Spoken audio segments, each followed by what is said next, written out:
কি বলেছেন অধীর রঞ্জন চৌধুরী দেখুন। নির্বাচনের দিন বাইক চালানো বন্ধ রাখা উচিত বলে মনে করি। আমি নির্বাচন কমিশনের পক্ষে কথা বলছি না, তার সপক্ষে কিছু বলছি না। তবে বাইক বাহিনী মানে হচ্ছে তৃণমূল বাহিনী, বাইক বাহিনী মানে দুর্বৃত্তদের বাহিনী, বাইক বাহিনী মানে লুট করার বাহিনী। বাংলাটা প্রতিষ্ঠিত সত্য। তাই নির্বাচনের দিন বাইক অবশ্যই বন্ধ রাখা উচিত।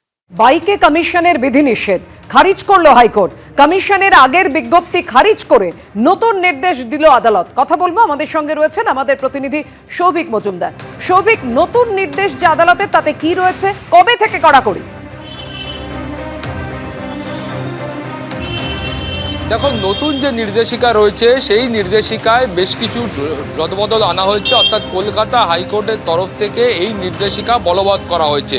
এখন কলকাতা হাইকোর্টের তরফ থেকে এই যে নতুন নির্দেশিকা আনা হয়েছে সেই নির্দেশিকায় বলা হয়েছে যে ভোটের দুদিন অর্থাৎ 48 ঘন্টা আগে থেকে কোনো রকম বাইক মিছিলের অনুমতি দেওয়া চলবে না। অর্থাৎ তুমি জানো যে বাইক মিছিল নিয়ে কমিশনের তরফ থেকে আগেও বারবার আপত্তি জানানো হয়েছিল যে বাইকের মিছিলের জন্য তারা কিন্তু আশঙ্কা প্রকাশ করছেন যে এই মিছিলের মাধ্যমেই অশান্তির সূত্রপাত হয় এবং সেই মিছিল থেকেই কিন্তু একাধিক জায়গায় গণ্ডগোল হয়। ফলে কমিশনের যে বক্তব্য ছিল সেই বক্তব্যের একটা প্রতিফলন আমরা নতুন যে নির্দেশিকা আছে সেই নির্দেশিকায় দেখতে পেলাম এবং সেখানে স্পষ্টত লেখা আছে যে ভোটের দুদিন আগে থেকে কোনো ধরনের বাইক মিছিলের অনুমতি দেওয়া হবে না। তারপরে দ্বিতীয় যে নির্দেশিকা সেই নির্দেশিকায় একেবারে স্পষ্ট করে বলা হয়েছে ভোটের দিনের 12 ঘন্টা আগে থেকে অর্থাৎ 29 তারিখ ভোট, তুমি বুঝতে পারছো যে 28 তারিখ সন্ধ্যে 6টার পর থেকে বাইকের পেছনে দ্বিতীয় কোনো ব্যক্তি বসতে পারবেন না। অর্থাৎ যিনি বাইক চালাবেন তিনি তাকে একাই বাইক চালাতে হবে, পেছনে দ্বিতীয় কোনো ব্যক্তি বসতে পারবেন না। কিন্তু এক্ষেত্রেও বেশ কিছু ছাড় দেওয়া হয়েছে। সেখানে স্পষ্টত বলা হয়েছে চিকিৎসা সংক্রান্ত কারণ বা পারিবারিক কোনো অনুষ্ঠান থাকলে সেক্ষেত্রে কিন্তু এই ধরনের ছাড় রয়েছে। এছাড়াও বলা হয়েছে কেউ স্কুল যাচ্ছে, স্কুলে ছাড়তে যাওয়ার ক্ষেত্রে বা স্কুল থেকে আনার ক্ষেত্রে এই ছাড় কিন্তু গ্রহণযোগ্য হবে। অর্থাৎ কলকাতা হাইকোর্টের তরফ থেকে সেই ছাড় কিন্তু দেওয়া হয়েছে। এখন তোমাকে বলবো যে ভোটের দিনের ক্ষেত্রে কি কি বিধিনিষেধ আছে।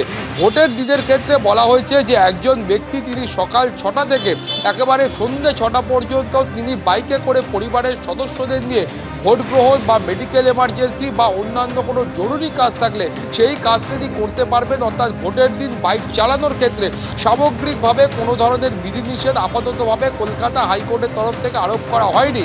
এর পাশাপাশি তুমি জানো যে একটা বড় প্রশ্ন উঠছিল, যারা এই বাইকে করে যারা কিন্তু খাবার ডেলিভারি করেন, যারা কিন্তু সুইগি, জোম্যাটো, ওলা, উবের এই সমস্ত যে অ্যাপগুলো রয়েছে এই অ্যাপ নির্ভর পরিষেবা যারা দেন সেই বাইক চালকদের কি হবে।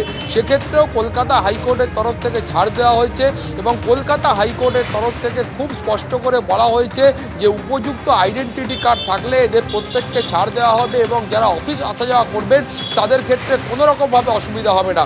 তোমাকে এই গোটা নির্দেশিকাটা আরও একবার বলবো, খুব স্পষ্ট করে বলা হয়েছে ভোটের 48 ঘন্টা আগে থেকে অর্থাৎ এই যে ভোট রয়েছে, নির্বাচন রয়েছে আগামী 29 তারিখ, তার 48 ঘন্টা আগে থেকে কোনো ধরনের বাইক মিছিলের অনুমতি দেওয়া চলবে না।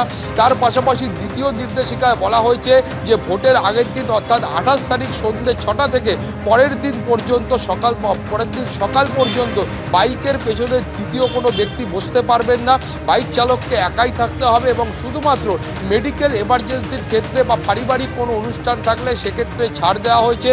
ভোটের দিন বলা হচ্ছে অর্থাৎ 29 তারিখ, সেক্ষেত্রে বলা হয়েছে সকাল 6টা থেকে সন্ধ্যে 6টা পর্যন্ত কোনো ব্যক্তি তিনি পরিবারের সদস্যদের নিয়ে তিনি ভোট গ্রহণ কেন্দ্রে এবং মেডিকেল কোনো এমার্জেন্সি থাকলে তার পাশাপাশি পারিবারিক কোনো অনুষ্ঠান থাকলে সেই কাজের জন্য তিনি বাইক ইউজ করতে পারবেন, সেই অনুমতি কলকাতা হাইকোর্ট দিয়েছে। এছাড়াও যে মূল যে প্রশ্নটা উঠেছিল যে যারা অ্যাপ নির্ভর পরিষেবা দেন অর্থাৎ ওলা, উবের, সুইগি, জোম্যাটো এই সমস্ত বাইকের ক্ষেত্রেও কলকাতা হাইকোর্ট ছাড় দিয়েছেন এবং যারা অফিস যাচ্ছেন তাদের প্রত্যেকের কাছে উপযুক্ত আইডেন্টিটি কার্ড থাকলে তাদেরকেও কলকাতা হাইকোর্টের তরফ থেকে ছাড় দেওয়া হয়েছে। ফলে তুমি বুঝতে পারছো যে কলকাতা হাইকোর্টে যে মামলা হয়েছিল সেই মামলায় প্রথমত বলা হয়েছিল যে এই যে গোটা বিষয়টা অর্থাৎ নির্বাচন কমিশনের তরফ থেকে যে নির্দেশিকা দেওয়া হয়েছে সেই নির্দেশে সামগ্রিকভাবে এখানকার মানুষদের একটা অধিকার খর্ব করা হয়েছে বলে তারা মনে করছেন। সেই কারণেই কলকাতা হাইকোর্টের দ্বারস্থ হয়েছিলেন এবং সেই মামলার ক্ষেত্রেই এই নির্দেশ। পাপিয়া, ধন্যবাদ তোমায়। অর্থাৎ আপনাদের জানিয়ে রাখি, বাইকে কমিশনের যে বিধিনিষেধ খারিজ করলো হাইকোর্ট। কমিশনের আগের বিজ্ঞপ্তি খারিজ করে নতুন নির্দেশ দিল আদালত। দুদিন আগে থেকে নয়, ভোটের দিনের 48 ঘন্টা আগে থেকে এই কড়াকড়ি। এবিপি আনন্দ, এগিয়ে থাকে, এগিয়ে রাখে।